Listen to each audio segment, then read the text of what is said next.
Okay, we need a master and we need a boatswain.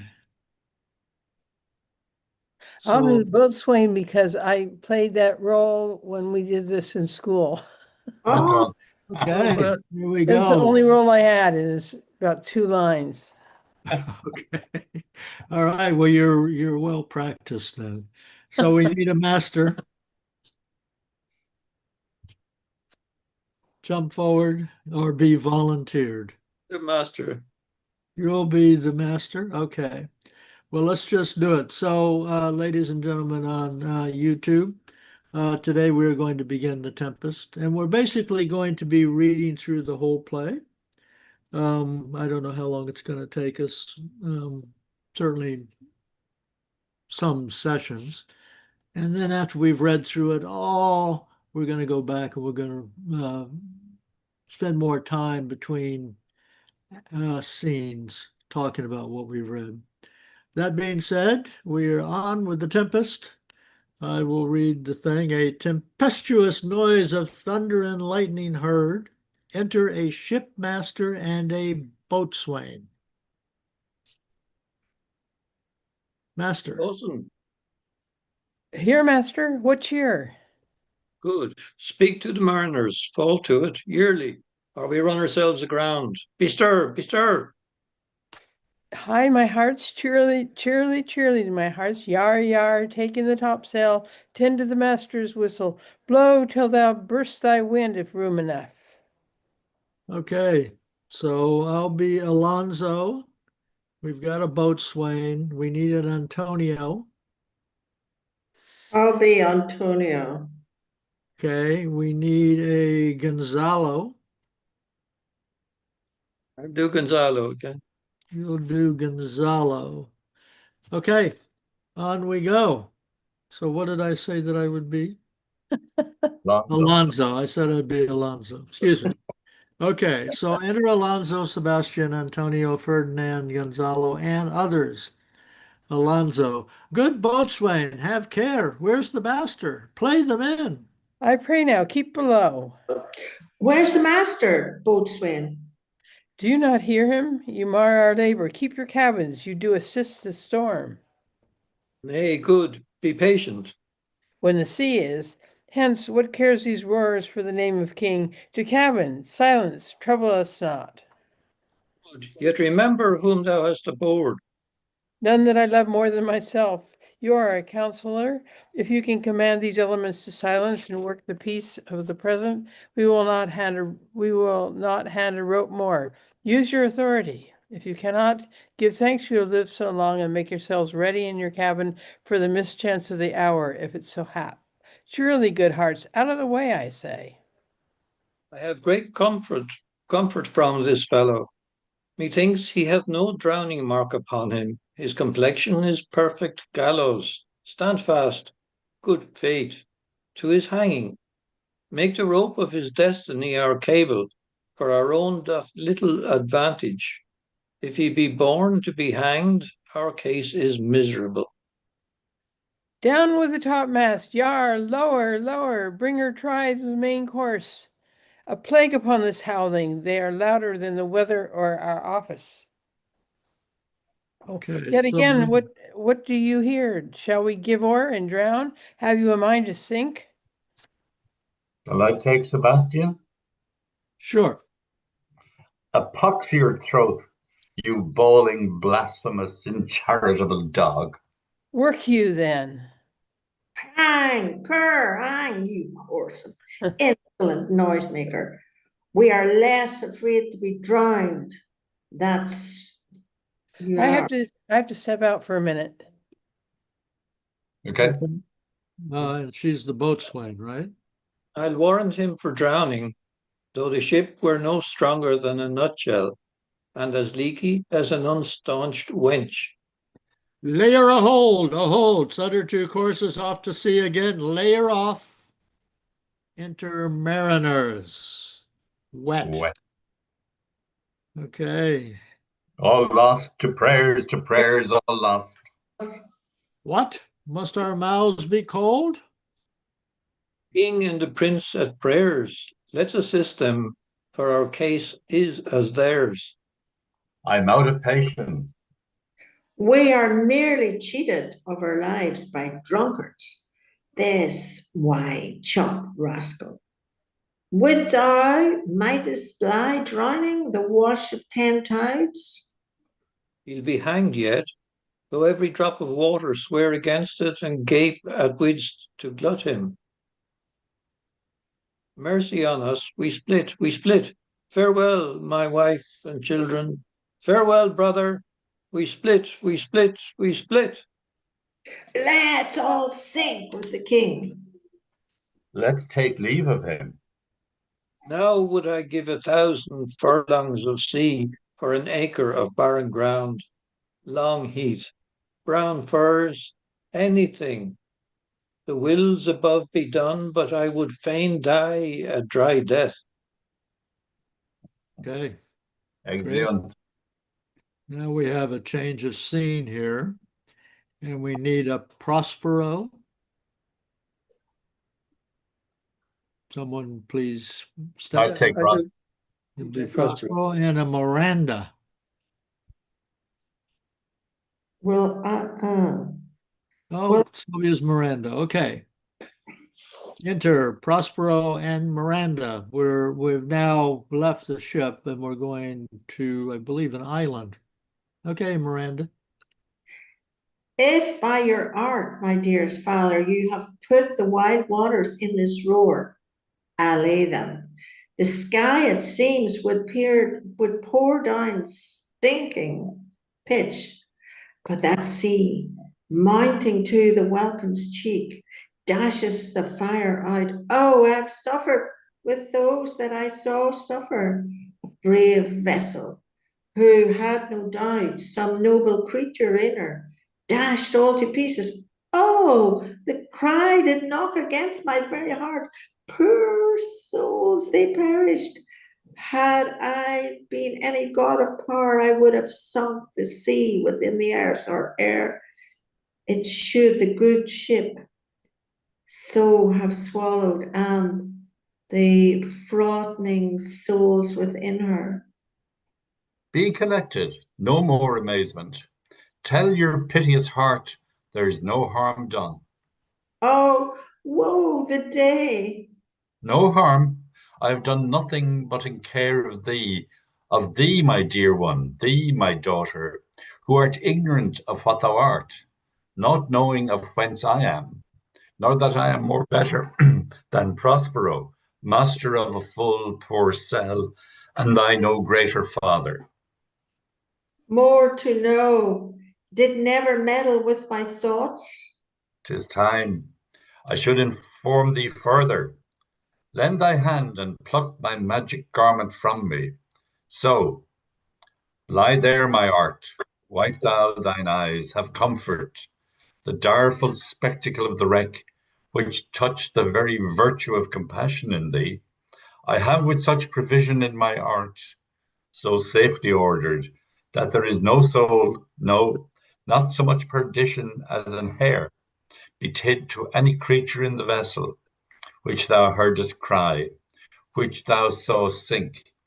Sit down, for thou must now know further. You have often begun to tell me what I am, but stopped and left me to a bootless inquisition, concluding, stay, not yet. The hour is now come. The very minute bids thee ope thine ear, obey and be attentive. Canst thou remember a time before we came unto the cell? I do not think thou canst, for then thou wast not out 3 years old. Certainly, sir, I can. By what? By any other house or person?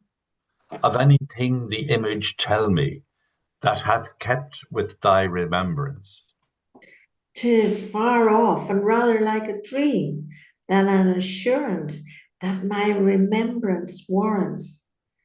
Had I not 4 or 5 women once attended me? Thou hadst and more, Miranda, but how is it that this lives in thy mind? What seest thou else in the dark backward and abysm of time? If thou rememberest aught ere thou camest here, how thou camest here thou mayest. But that I do not.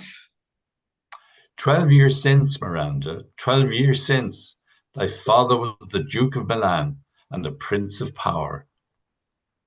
Sir, are not you my father? Thy mother was a piece of virtue, and she said thou wast my daughter, and thy father was Duke of Milan, and his only heir a princess, no worse issued. Oh, the heavens! What foul play had we that we came from thence? Or blessed was it we did?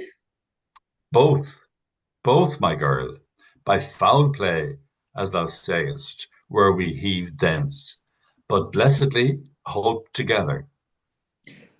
Oh, my heart bleeds to think, oh, the teen that I turn you to, which is from my remembrance. Please, you farther. My brother and thy uncle called Antonio, I pray thee mark me, that a brother should be so perfidious. He whom next thyself of all the world I loved, and to him put the manage of my state, as at that time through all the signories it was the first, and Prospero the prime duke, being so reputed in dignity, and for the liberal arts without a parallel. Those being all my study, the government I cast upon my brother, and to my state grew stranger, being transported and wrapped in secret studies. Thy false uncle, dost thou attend me? Sir, most heedfully. Being once perfected how to grant suits, how to deny them, who to advance, and who to trash for overtopping, new created the creatures that were mine, I say, or changed them, or else new formed them, having both the key of officer and office, set all hearts, the state to what tune pleased his ear, that now he was the ivy which had hid my princely trunk, and sucked my verdure out on it. Thou attendest not. Oh, good sir, I do. I pray thee, mark me, I thus neglecting worldly ends, all to get dedicated to closeness and the bettering of my mind, with that which, but by being so retired, or prized all popular rate, in my false brother awaked an evil nature, and my trust, like a good parent, did beget of him a falsehood in its contrary, as great as my trust was, which had indeed no limit, a confidence psalm bound. He being thus lorded, not only with what my revenue yielded, but what my power might else exact, like one who, having into truth by telling of it, made such a sinner of his memory, to credit his own lie, he did believe he was indeed the Duke. Out of the substitution, and executing the outward face of royalty with all prerogative, hence his ambition growing, dost thou hear? Your tale, sir, would cure deafness. To have no screen between this part he played and him he played it for, he needs will be absolute Milan. Me, poor man, my library was dukedom large enough, or of temporal royalties. He thinks me now incapable. Confederates, so dry he was for sway with the King of Naples, to give him annual tribute, do him homage, subject his coronet to his crown, and bend the dukedom, yet unbowed, alas, poor Milan, to most ignoble stooping. Oh, the heavens! Mark his condition and the event, then tell me if this might be a brother. I should sin to think but nobly of my grandmother. Good wombs have borne bad sons. Now the condition. This King of Naples being an enemy to me inveterate, hearkens my brother's suit, which was that he, in lieu of the premises of homage, and I know not how much tribute, should presently extirpate me from and mine out of the kingdom, and confer fair Milan with all the honours on my brother, whereon a treacherous army levied, one midnight, fated to the purpose, did Antonio open the gates of Milan, and in the dead of darkness the ministers for the purpose hurried thence, me and thy crying self. Alack, for pity, I don't remember how I cried out then. Will cry it o'er again. It is a hint that rings mine eyes to it. Hear a little further, and then I'll bring thee to the present business which now is upon us, without the which the story were more impertinent. Wherefore did they not that hour destroy us? Well demanded, wench. My tale provokes the question. Dear, they durst not, so dear the love my people bore me, nor set a mark so bloody on the business, but with colours fairer painted their foul ends. In few, they hurried us aboard a bark, bore us some leagues to sea, where they prepared a rotten carcass of a butt, not rigged, nor tackle, sail, nor mast, the very rats instinctively have quitted. There they hoist us, to cry to the sea that roared to us, to sigh to the winds, whose pity, sighing back again, did us but loving wrong. Alack, what trouble was I then to you? O cherubim, thou wast that did preserve me. Thou didst smile, infused with a fortitude from heaven, when I have decked the sea with drops full salt under my burden groaned, which raised in me an undergoing stomach to bear up against what should ensue. How came we ashore? By providence divine, some food we had and some fresh water, that a noble Neapolitan Gonzalo, out of his charity, who being then appointed master of this design, did give us, with rich garments, linens, stuffs, and accessories, which since they have studied much, so of his gentleness, knowing I love my books, he furnished me from mine own library with volumes that I prize above my dukedom. Would I might but ever see that man? Now I arise, sit still, and hear the last of our sea sorrow. Here in this island we arrived, and here have I, thy schoolmaster, made thee more profit than other princesses can, that have more time for vainer hours, and tutors not so careful. Heaven thank thee for it. And now I pray thee, sir, for still 'tis beating in my mind, your reason for raising this sea storm?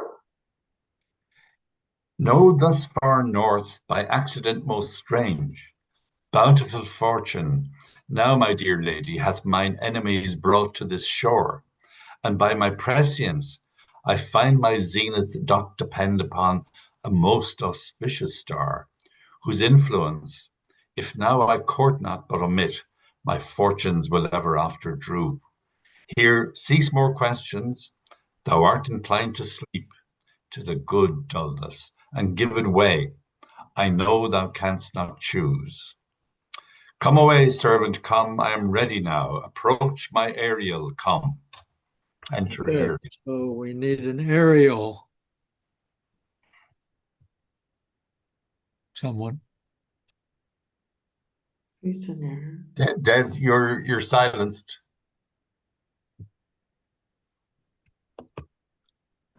Okay. All hail, great master, great sir, hail. I come to answer thy best pleasure, be it to fly, to swim, to dive into the fire, to ride on the curled clouds, to thy strong bidding task, Ariel, and all his quality. Hast thou, spirit, performed to point the tempest that I bade thee? To every article, I boarded the king's ship, now on the beak, now in the waist, the deck. In every cabin I flamed amazement. Sometime I'd divide and burn in many places, on the topmast, the yards, and bowsprit. Would I flame distinctly, then meet and join Jove's lightning, the precursors of the dreadful thunderclap, more momentary and sight outrunning were not. The fire and cracks of sulphurous roaring, the most mighty Neptune seemed to besiege, and make his bold waves tremble, yea, his dread trident shake. My brave spirit, who was so firm, so constant, that this coil would not infect his reason. Not a soul but felt a fever of the mad, and played some tricks of desperation. All but the mariners plunged in the foaming brine, and quit the vessel.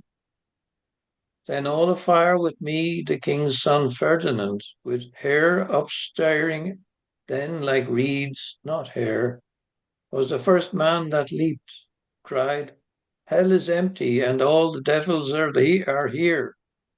Why, that's my spirit. Was but was not this nigh shore? Close by, my master. But are they, Ariel, safe? Not a hair perished. On their sustaining garments not a blemish, but fresher than before, and as thou bade me, in troops I have dispersed them about the isle. The king's son have I landed by myself, whom I left cooling of the air with sighs, in an odd angle of the isle, and sitting his arms in this sad knot.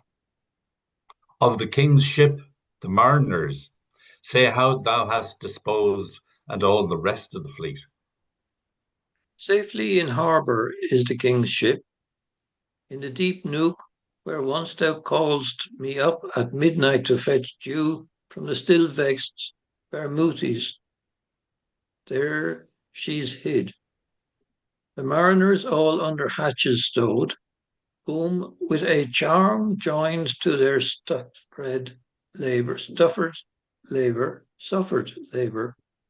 I have left asleep. And for the rest of the fleet which I dispersed, they all have met again, and are upon the Mediterranean float, bound sadly home for Naples, supposing that they saw the king's ship wrecked and his great person perished. Ariel, thy charge exactly is performed, but there's more work. What is the time of the day? Past the mid-season. At least 2 glasses. The time twixt 6 and now must by us both be spent most preciously. Is there more toil? Since thou dost give me pains, let me remember thee what thou hast promised, which is not yet performed me. How now? Moody? What is't thou canst demand? My liberty. Before the time be out, no more. I prithee, remember I have done thee worthy service, told thee no lies, made no mistakes, served without a grudge or grumblings. Thou didst promise to bate me a full year. Dost thou forget from what a torment I did free thee? No. Thou dost, and thinkest it much to tread the ooze of the salt deep, to run upon the sharp wind of the north, to do me business in the veins of the earth when it is baked with frost. I do not, sir. Thou liest, malignant thing. Hast thou forgot the foul witch Sycorax, who with age and envy was grown into a hoop? Hast thou forgot her? No, sir. Thou hast. Where was she born? Speak, tell me. Sir, in Argier. Oh, was she so? I must once in a month recount what thou hast been, which thou forgettest. This damned witch Sycorax, for mischiefs manifold, and sorceries terrible to enter human hearing, from Argier thou knowest was banished. For one thing she did, they would not take her life. Is not this true? Aye, sir. This blue-eyed hag was hither brought with child, and here was left by the sailors. Now, my slave, as thou reportest thyself, was then her servant, and for thou wast a spirit too delicate to act her earthy and abhorred commands, refusing her grand hests, she did confine thee, by help of her more potent ministers, and in her most unmitigable rage into a cloven pine, within which rift imprisoned thou didst painfully remain a dozen years, within which space she died, and left thee there, where thou didst vent thy groans as fast as mill wheels strike. Then was this island, save for the sun that she did litter here, a freckled whelp, hag-born, not honoured with a human shape. Yes, Caliban, her son. Dull thing, I say so. He, that Caliban, whom now I keep in service. Thou best knowest what torment I did find thee in. Thy groans did make wolves howl, and penetrate the breasts of ever-angry bears. It was a torment to lay upon the damned, which Sycorax could not again undo. It was mine art, when I arrived and heard thee, that made gape the pine and let thee out. I thank thee, master. If thou more murmurest, I will rend an oak and peg thee in these knotty entrails, till thou hast howled away 12 winters. Pardon, master. I will be correspondent to command, and do thy spiritingly gently. Do so, and after 2 days I will discharge thee. That's my noble master. What shall I do? Say what? What shall I do? Go make thyself like a nymph of the sea, be subject to no sight but thine and mine, invisible to every eyeball else. Go take this shape, and hither come in it, go hence with diligence. Awake, dear heart, awake, thou hast slept well, awake. Miranda. Oh, the strangeness of your story put heaviness in me. Shake it off, come on, we'll visit Caliban, my slave, who never yields us kind answer. 'Tis a villain, sir. I knew not love to look on. But as 'tis, we cannot miss him. He does make our fire, fetch in our wood, and serves in offices that profit us. What ho! Slave, Caliban, thou earth, thou speak. We need Caliban. Oh, be Caliban. There's wood enough within. Come forth, I say. There's other business for thee. Come, thou tortoise. When? Fine apparition. My quaint Ariel, hark in thine ear. My lord, it shall be done. Thou poisonous slave, got by the devil himself, upon thy wicked dam come forth. Enter Caliban. As wicked do as e'er my mother brushed with raven's feather from an old unwholesome fen, drop on you both. The southwest blow on you and blister you all over. For this, be sure tonight, thou shalt have cramps, side stitches that shall pen thy breath up. Urchins shall, for that vast of night, that they may work, all exercise on thee. Thou shalt be pinched as thick as honeycomb, each pinch more stinging than bees that made them. I must eat my dinner. This island's mine, by Sycorax, my mother, which thou takest from me. When thou camest first, thou strokest me, and madest much of me, maddest much of me. Wouldst give me water with berries in it, and teach me how to name the bigger light, and how the less that burn by day and night. And then I loved thee, and showed thee all the qualities of the isle, the fresh springs, brine pits, barren place and fertile. Cursed be it that I did so. All the charms of Sycorat, toads, beetles, bats, light on you. For I, all the subjects that you have, which first was mine own king, and here you stye me on this hard rock, which you do keep from me the rest of the island? Thou most lying slave, whom stripes may move, not kindness. I have used thee, filth as thou art, with human care, and lodged thee in mine own cell, till thou didst seek to violate the honour of my child. Oh, oh, would it had been done? Thou didst prevent me. I had peopled else this island with Calibans. Abhorred slave, which Oh, any print of goodness will not take, being that, capable of all ill. I pity thee, took pains to make thee speak, taught thee each hour one thing or another. When thou didst not, savage, know thine own meaning, but wouldst gabble like a thing most brutish, I endowed thy purposes with words that made them known. But thy vile race, thou, though thou didst learn, had that in it which good natures could not abide to be with. Therefore wast thou deservedly confined into this rock, who hadst deserved more than a prison. you taught me language, and my profit on it is I know how to curse. The Red Plague rid you for learning me your language. Hag seed, hence, fetch us in fuel and be quick. Thou'rt best to answer other business. Shruggest thou? Malice if thou neglectest, or dost unwillingly what I command. I'll wreck thee with old cramps, fill all thy bones with aches, make thee roar, that beasts shall tremble at thy din. No, pray thee, I must obey. His art is of such power, it would control my damn's god Setebos and make a vassal of him. So, slave, hence, Exit Caliban. come unto these yellow hands, and then take hands. Sorry, come unto these yellow sands, Hold and on, then hold take hands. on. Sorry, Duncan. Is this not Ariel's lines? Oh, sorry, you're right. Ariel's song. Yep. There you're singing this. Okay.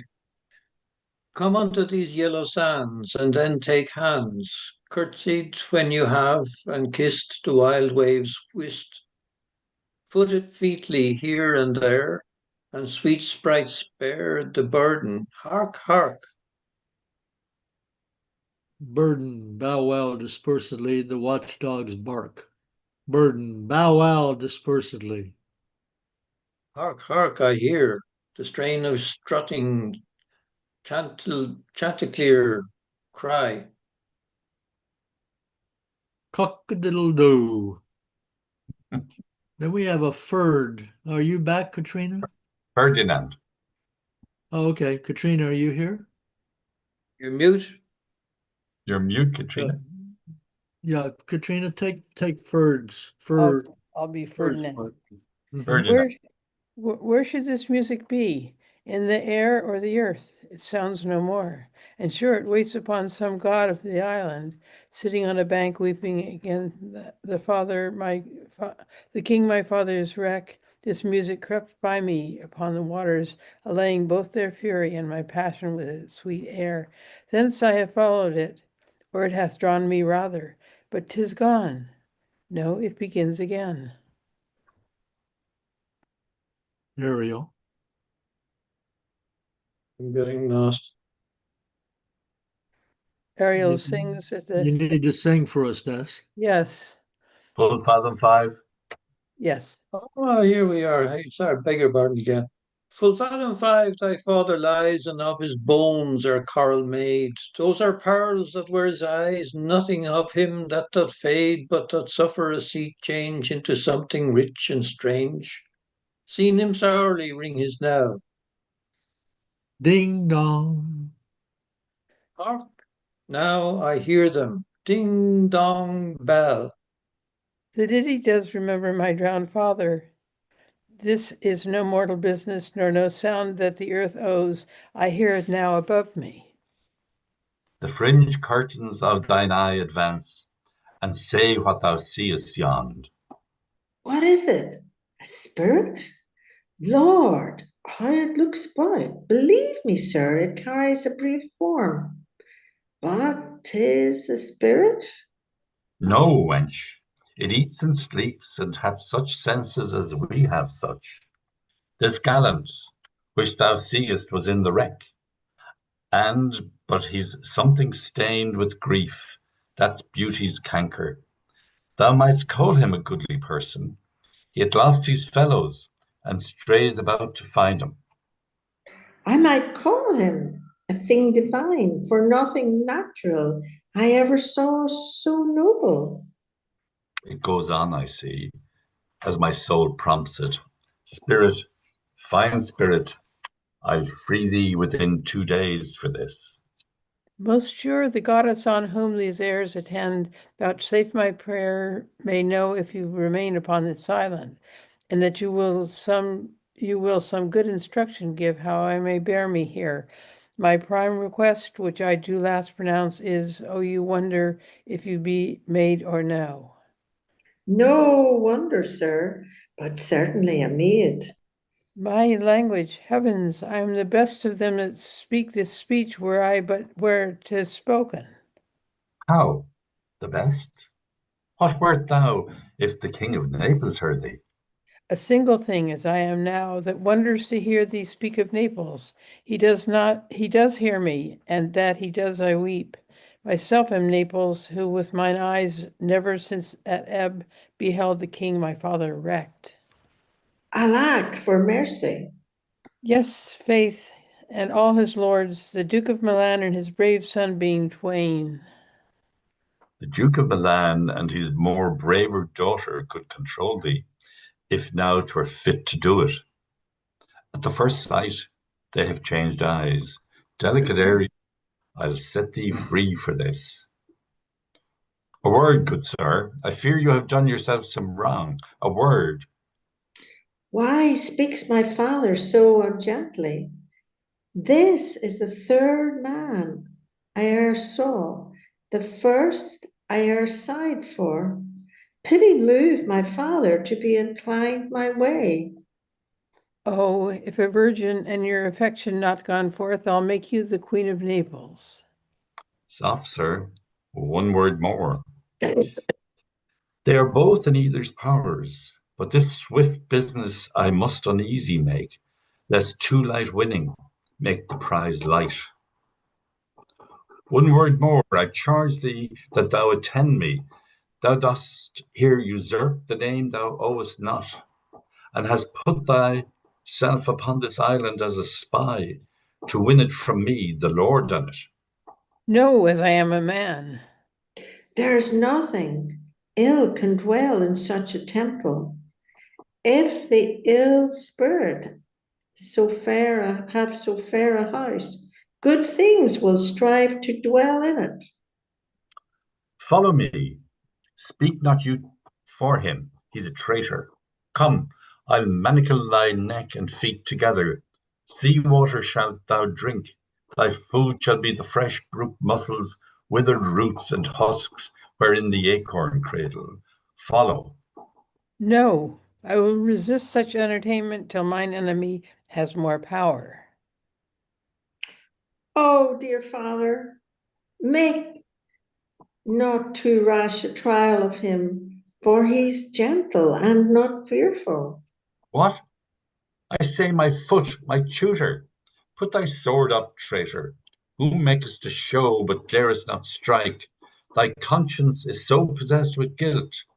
Come from thy ward, for I can here disarm thee with this stick and make thy weapon drop. Beseech you, father. Hence, hang not on my garments. Sir, have pity, I'll be his surety. Silence. One word more shall make me chide thee, if not hate thee. What? An advocate for an impostor. Hush. Thou thinkest there is no more such shapes as he, having seen but him and Caliban. Foolish wench. To the most of his men, this is a Caliban, and they to him are angels. My affections are then most humble. I have no ambition to see a goodlier man. Come on, obey. Thy nerves are in their infancy again, and have no vigor in them. So they are. My spirits, as in a dream, are all bound up. My father's loss, the weakness which I feel, the wreck of all my friends, nor this man's threats, to whom I am subdued, are but light to me.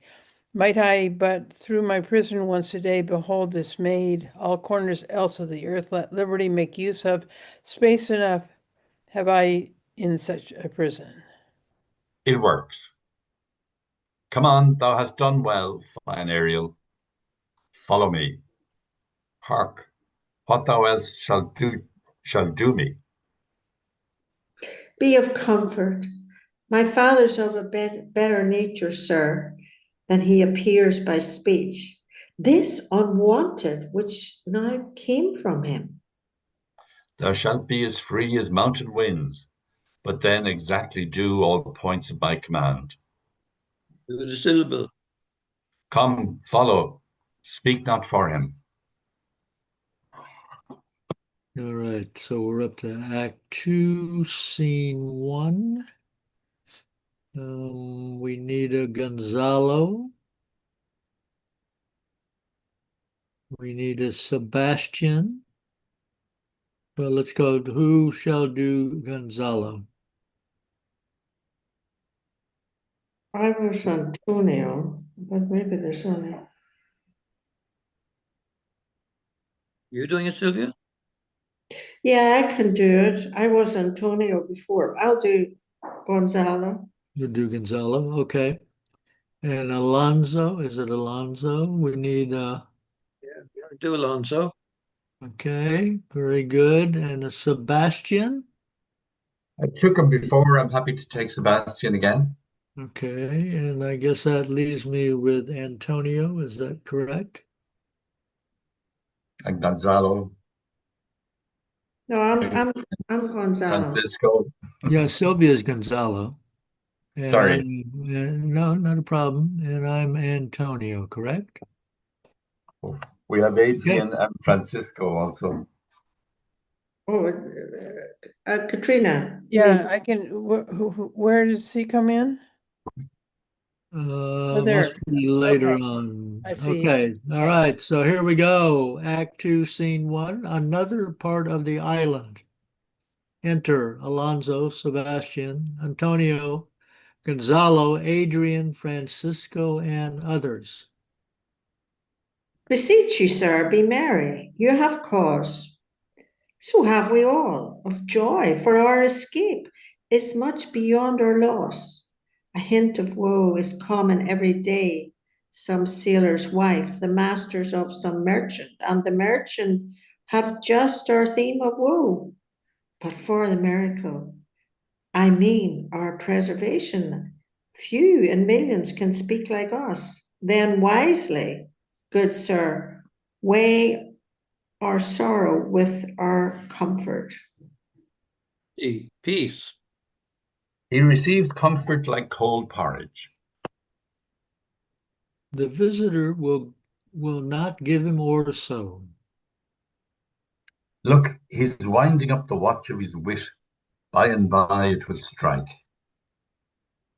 Sir, One, tell.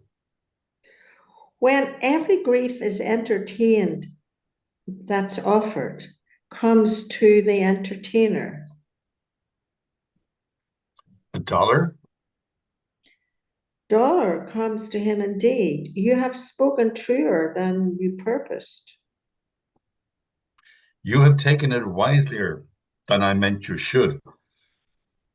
Therefore, my lord, Ah, what a spendthrift is he of his tongue.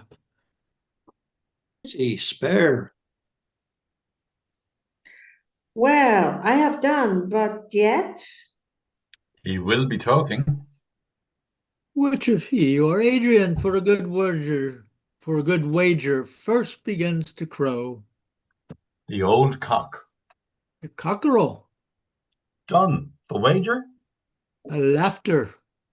A match. That'll be Adrian. Though this island seemed to be desert, Ha ha ha. So you're paid. uninhabitable, and almost inaccessible, Yet yet he could not miss it. It must be of subtle, tender, and delicate temperance. Temperance was a delicate wench. Aye, and as subtle, as he most learnedly delivered, Ah, the air breathes upon us here most sweetly, as if it had lungs, and rotten ones. or as 'twere perfumed by fen. Here is everything advantageous to life. True, save means to live. Of that there is none, or little. How lush and lusty the grass looks. How green. The ground indeed is tawny. With an eye of green in it. He misses not much. No, he doth but mistake the truth totally. But the rarity of it is, which is indeed almost beyond credit, As many vouched rarities are. that our garments, being as they were drenched in the sea, hold notwithstanding their freshness and gloss, being rather new dewed than stained with seawater. If but one of his pockets could speak, would it not say he lies? Aye, or very falsely pocket up his report. Methinks our garments are now as fresh as when we put them on first in Afric at the marriage of the king's fair daughter, Claribel, to the king of Tunis. 'Twas a sweet marriage, and we prosper well in our return. Let me jump in for a second. Katrina, did I steal the part of Adrian from you? No, I'm Francisco. Oh, okay, okay. So Tunis was never graced before with such a paragon to their queen. Not since the widow Dido's time. Widow, a pox of that. How came that widow in? Widow Dido? What if he had said, widower Aeneas too? Good Lord, how you take it. Widow Dido, said you? You make me study of that. She was of Carthage, not of Tunis. 'Tis Tunis, sir, was Carthage. Carthage? I assure you, Carthage. His word is more than a miraculous harp. He had raised the wall and houses too. What impossible manner would he make easy next? I think he will carry this island home in his pocket and give it his son for an apple. And sowing the kernels of it in the sea bring forth more islands? I, Oh, in good time.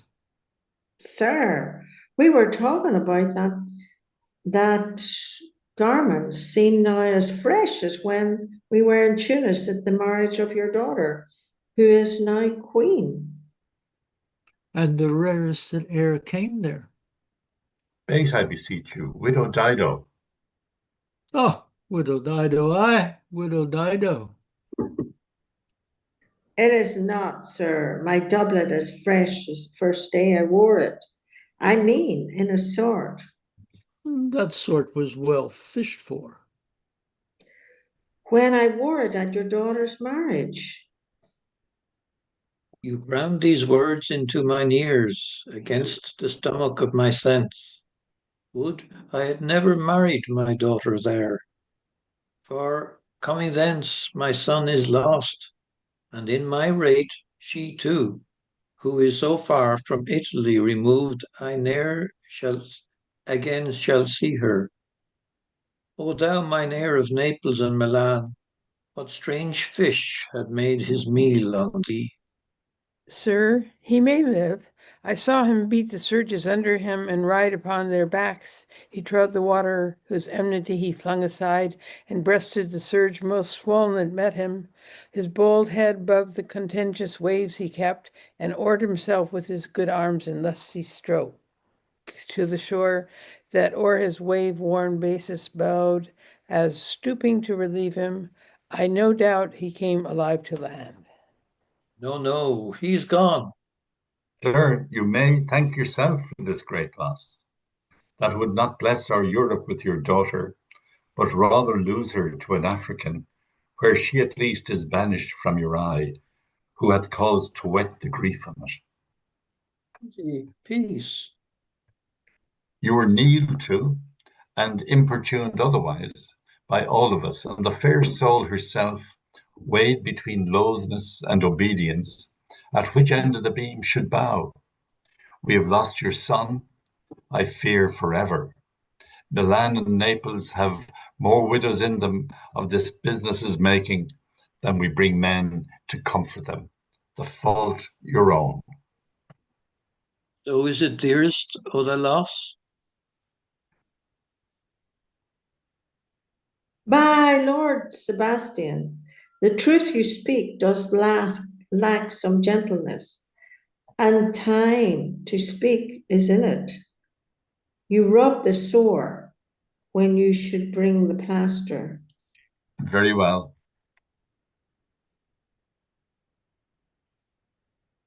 And most ceruginously.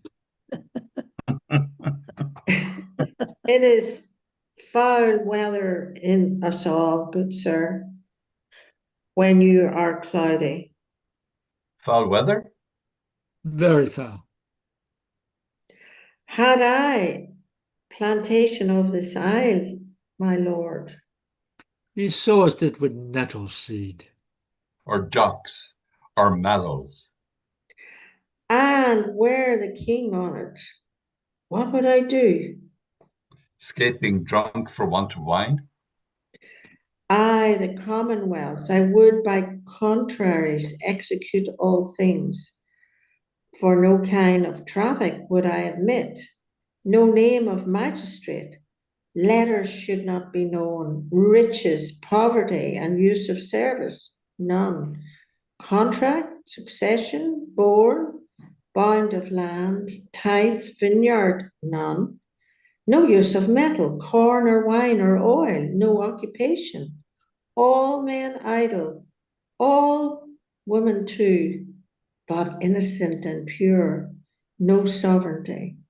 Yet he would be king in it. The latter end of his commonwealth forgets the beginning. All things in common nature should produce without sweat or endeavour, treason, felony, sword, pike, knife, gun, or need of any engine.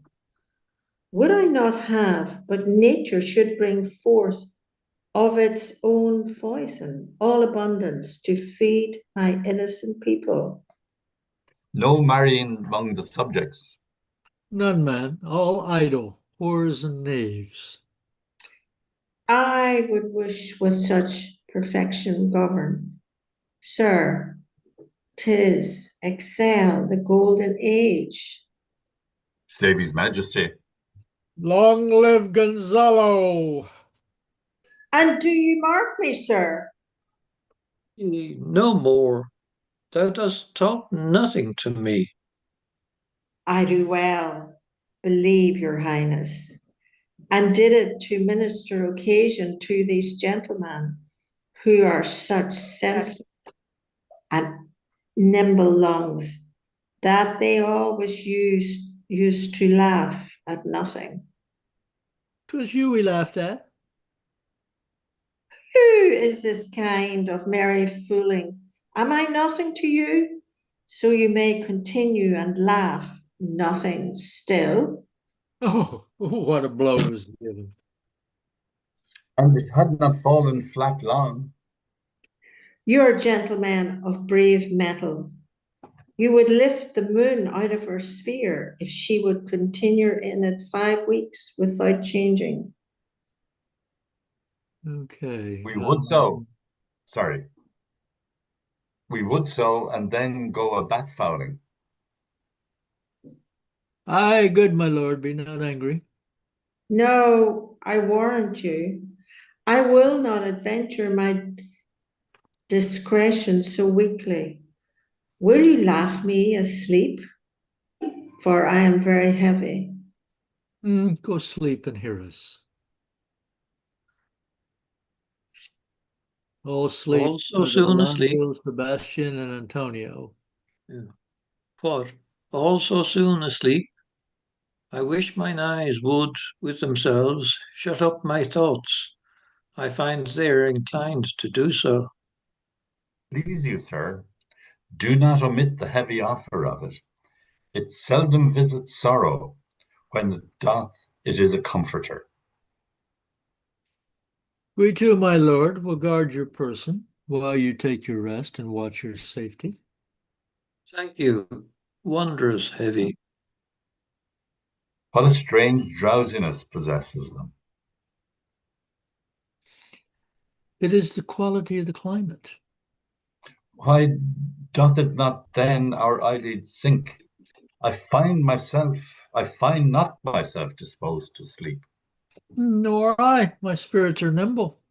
They fell together all as by consent. They dropped as by thunderstroke. What might, worthy Sebastian? Oh, what might? No more. And yet methinks I see it in thy face, what thou shouldest be.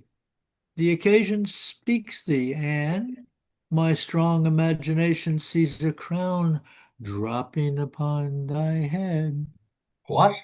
Art thou waking? Do you not hear me speak? I do, and surely it is a sleepy language, and thou speakest out of thy sleep. What is it thou didst say? This is a strange repose, to be asleep with eyes wide open, standing, speaking, moving, and yet so fast asleep. Ah, noble Sebastian, thou lettest thy fortune sleep, die rather, winkest while they are waking. Thou dost snore distinctly. There is meaning in thy snores. I am more serious than my custom. You must be so too, if heed me, which to do troubles thee o'er. Well, I am standing water. I'll teach you how to flow. Do so.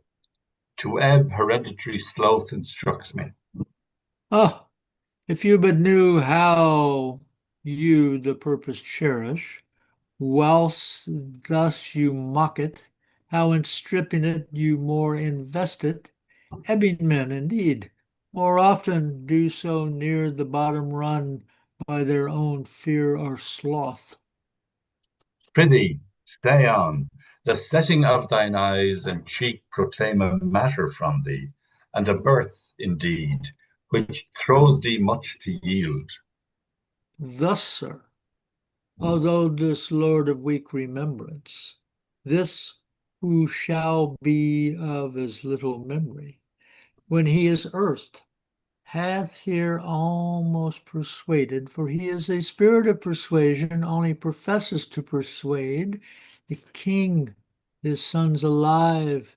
'Tis as impossible as he's undrowned, as he that sleeps here swims.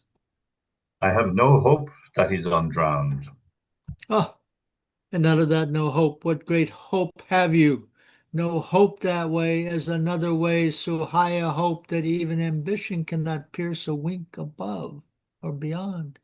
But doubts discovery here.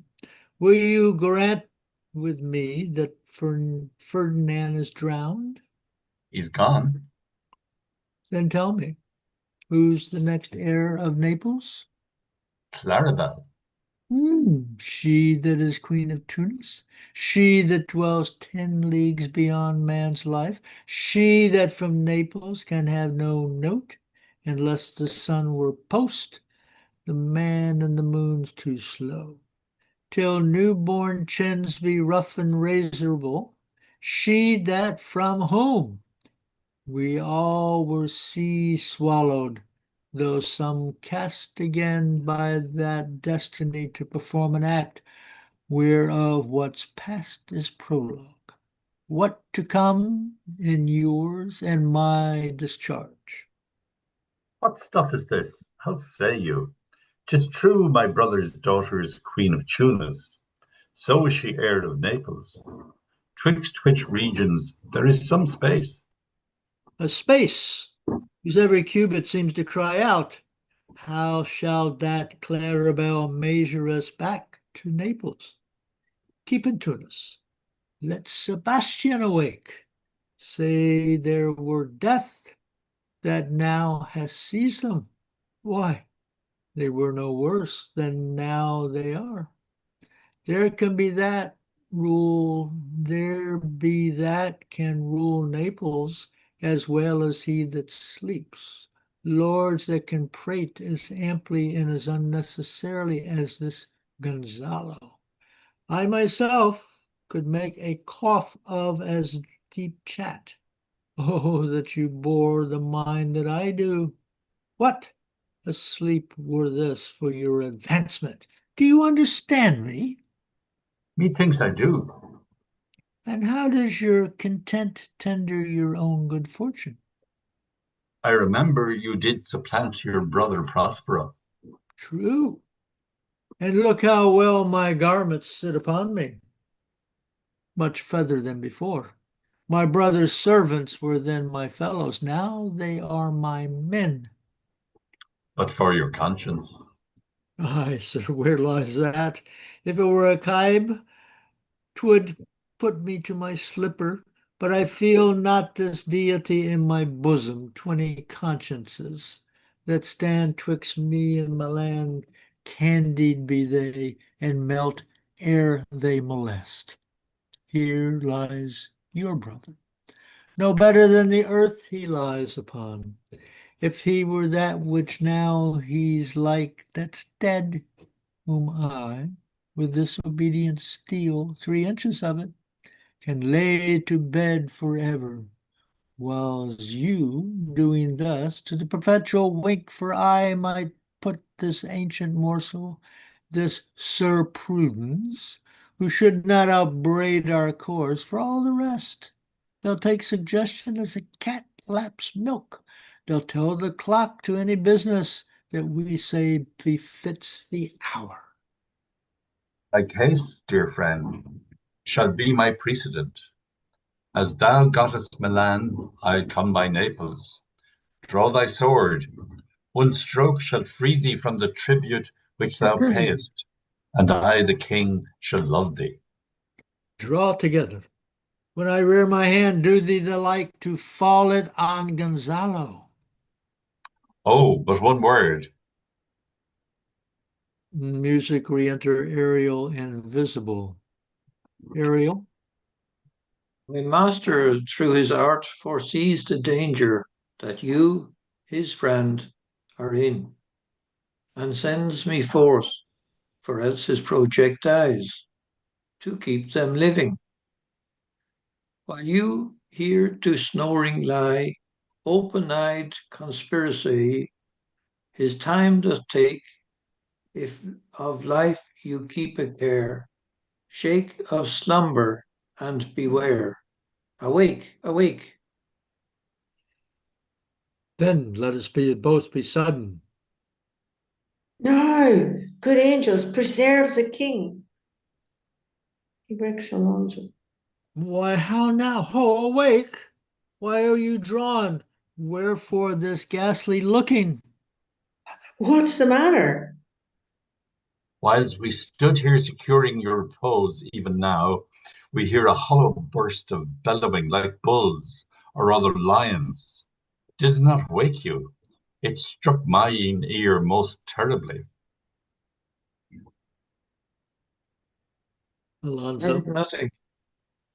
Ah, 'twas a din to fright a monster's ear, to make an earthquake. Sure, it was the roar of a whole herd of lions. Heard you this, Gonzalo? Upon my honor, sir, I heard humming. And that a strange one too, which did wake me. I shaked you, sir, and cried, as mine eyes opened, I saw their weapons drawn. There was a noise very eerily. 'Tis best we stand upon our guard, or that we quit this place. Let's draw our weapons. Off this ground and let's make further search for my poor son. Heaven keep us friendly space, for he is, sure, in the island. Lead the way. Prospero, my lord, shall know what I have done. So, king, go safely on to seek thy son. And this brings us to Act 2, Scene 2. And we need a Caliban. Does anybody care to take a dark part? A dark and brutish part? I'll do Caliban then. Okay. And then Trinculo. Who would like to take the part of Trinculo? I'll do Trinculo. Who is Trinculo? Okay. And then there's a Stefano. Oh, he's a jester. Yeah, I'll do Stefano. Okay. And I think that is more than enough to carry us the rest of the time. Yes. In fact, we'll probably have to stop about halfway through this, I would guess. All right. So we are ready. Another part of the island, enter Caliban with a burden of wood, a noise of thunder heard. All the infections that the sun sucks up from bogs, fens, flats on Prosper fall, and make him by inch meal a disease. His spirits hear me, and yet I needs must curse, but they'll not fright me with unicorn shows. Pitch Urchin. me the Urchin. mire. Oh, okay. No, I'm sorry. That's probably a misspelling in my edition. Sorry to No, interrupt. you're right. Fright me with urchin shows. Pitch me the mire, nor lead me like a firebrand in the dark. Out of my way, unless he bid them. But for every trifle are they set upon me, sometimes like apes that mow and chatter at me, and after bite me. Then like hedgehogs which lie tumbling in my barefoot way, and mount their pricks at my footfall. Sometime am I all wound with adders, who with cloven tongues do hiss me into madness. Lo now, lo, Trinculo. here comes a spirit of his, and to torment me Mm. for bringing wood in slowly. I'll fall flat, perchance he will not mind me. Here's neither bush nor shrub to bear off any weather at all, and another storm brewing. I hear it sing in the wind. Yon same black cloud, yon huge one looks like a foul bombard that would shed his liquor. If it should thunder as it did before, I know not where to hide my head. Yon same cloud cannot choose but fall by pailfuls. What have we here? A man or a fish, dead or alive? A fish. He smells like a fish, a very ancient and fish-like smell, a kind of not of the newest poor John, a strange fish. Were I in England now, as once I was, and had but this fish painted, not a holiday fool there, but would give a piece of silver, there would be monster make a man. There would this monster make a man. Any strange beast there makes a man. When they will not give a doit to relieve the lame beggar, they will lay out 10 to see a dead Indian, legged like a man, and his fins like arms. Warm of my troth, I do not let loose my opinion. Hold it no longer. This is no fish, but an islander that hath lately suffered by a thunderbolt. Alas, the storm has come again. My best way is to creep under his gabardine. There is no other shelter hereabout. Misery acquaints a man with strange bedfellows. I will here shroud until the dregs of the storm be past. Enter Stefano singing, a bottle in his hand. I shall no more to see. Here shall I die ashore. This is a very scurvy tune to sing at a man's funeral. Well, here's my comfort. The master, the swabber, the boatswain, and I, the gunner and his mate, loved Mel, and Marion and Margie, but none of us cared for Kate, for she had a tongue with a tang. would cry to a sailor, "Go hang, she's loved not the savour of tar nor of pitch." Yet a sailor might scratch her wherever she did it. Then to sea, boys, let her go hang. This is scurvy tunes too, but here's to my comfort. Do not torment me. Oh, What's the matter? Have we devils here? Do you pick up tricks upon the savages and men of Ind? Ha, I have not escaped driving. I have not escaped drowning to be afeard now of your 4 legs. For it has said, as proper as a man as ever went on 4 legs cannot make him give ground. And it shall be said so again, while Stefano breathes at nostrils. spirits torment me. Oh, This is some monster of the isle with 4 legs, who hath got, as I take it and argue, where the devil should he learn our language? I will give him some relief, if it be for that, but for that. If I can recover him and keep him tame and go to Naples with him, he's a present for any emperor that ever trod on Leeds leather. do not torment me, prithee. I'll bring my wood home faster. He's in his fit now, and does not talk after the wisest. He shall taste of my bottle. If he have never drunk afore, it will go nearer to remove his fit. If I can recover him and keep him tame, I will not take too much for him. He shall pay for him that has him, and that soundly. Thou dost not yet but little hurt me. Thou wilt anon, I know it by thy trembling. Now prosper works upon thee. Come on your ways, open your mouth. Here is that which will give language to you. Can open your mouth. This will shake your shaking, I can tell you, and that soundly. Caliban drinks. You cannot tell who's your friend. Open your chaps again. Trinculum. Oh, I should know that voice, it should be, but he is drowned, and these are devils. Oh, defend me. 4 legs and 2 voices. Delicate monster.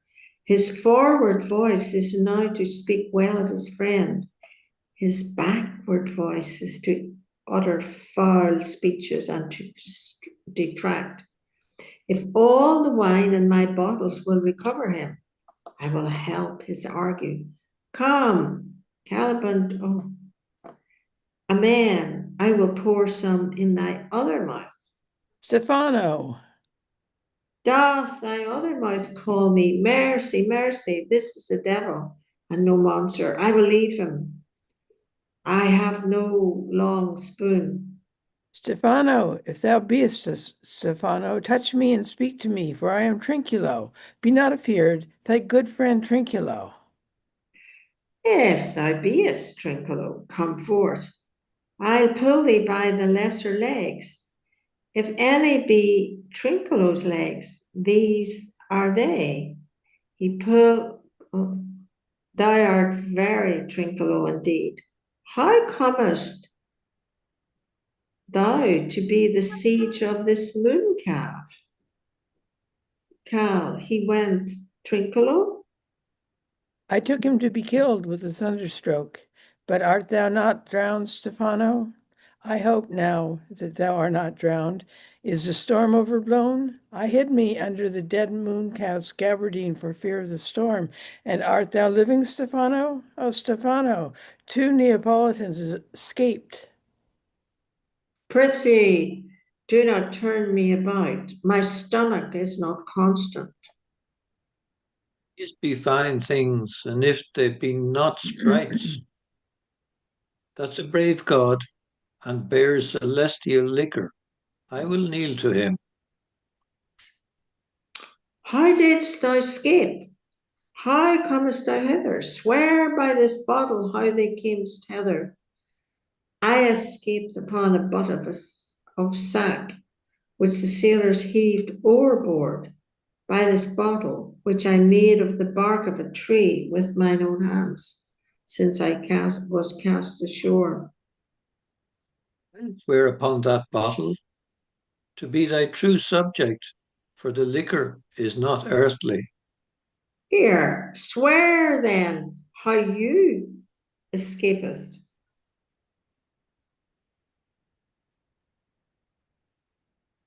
Drink a little. Oh, Stefano, hast any more of this? Oh, no, sorry. Where are Swim we? ashore. Swim Swim ashore. ashore like a man, like a duck. I can swim like a duck. I'll be sworn. Here, kiss the book. Thou canst swim like a duck. Thou art made like a goose. Oh, Stefano, hast any more of this? The whole butt, man. My cellar is in a rock by the seaside, where my wine is hid. How now, mooncalf? How dost thine argue? Thou Calibrate. not dropped from heaven. Out of the moon, I do assure thee. I was the man in the moon when the time was. Seen thee in her, and I do adore thee. My mistress showed me thee, and thy dog, and thy bush. Come, swear to that. Kiss the book. I will furnish it anon with new contents. Swear. By this good light, this is a very shallow monster. I feared of him, a very weak monster, the man in the moon, a most poor, credulous monster. Well-drawn monster is good sooth, in good sooth. Show thee every fertile inch of the island, and I will kiss thy foot. I prithee, be my God. By this light, a most perfidious and drunken monster, when's the god asleep, he'll rob his bottle. Kiss thy foot. I'll swear myself thy subject. Come on, down, and swear. I shall laugh myself to death at this puppy-headed monster, a most scurvy monster. I could find it in my heart to beat him, Come, kiss. but that the poor monster is in drink, an abominable monster. Show thee the best springs. I'll pluck thee berries. I'll fish for thee, and get thee wood enough. A plague upon the tyrant that I serve. I'll bear him no more sticks, but follow thee, thou wondrous man. A most ridiculous monster to make a wonder of a poor drunkard. Let me bring thee where crabs grow, and I with my long nails will dig thee pig nuts, show thee a jay's nest, and instruct thee how to snare the nimble marmoset. I'll bring thee to clustering fibberts, and sometimes I'll get thee young scamels from the rock. Wilt thou go with me? I prithee now, lead the way without any more talking. Trinculo, the king, and all our company else being drowned. We will inherit here. Here, bear my bottle, fellow Trinculo. We'll fill him by and by again. Farewell, master, farewell, farewell. A howling monster, a drunken monster. No more dams I make for fish, nor fetch in firing at requiring, nor scrape trenchering, nor wash dish. Ban, Caliban has a new master. Get a new man. Freedom, high day, freedom, freedom, high day, freedom. Oh, brave monster, lead the way. Dum ba bum ba bum. Great All stuff. right. And so we arrive at Act Scene 3-1. So next time that's where we shall start. Very I'm good. amazed at how long that comic relief went on for. Yeah. I have to try and find out who these guys are. The Trincolo and persona in the front. Stefano. Oh yeah, no, those ones, but the other ones. But you know, I haven't got the characters in my text. I'll have to find. Anyway, don't worry. But Okay. I do, but I still find it confusing. I have to Yeah, keep looking yeah, back. 'cause- There's so many people. Yeah, yeah. The one with all the guys in it, you know, Alonso and Antonio and all those ones. They're Yeah. all lords. Hmm? They're all lords. You know, they're equal in this play. They're on the equal plane. Yeah.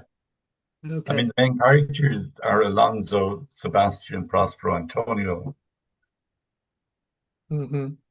Okay, well, we will perhaps have a little bit of a discussion before we continue on next time, Yeah. and then we Yeah. will continue on. In the meantime, take care and thank you very much. Thank Yeah. you. Mhm. Okay. Thank you indeed. Good Good evening. job, everybody. Bye-bye. Take care.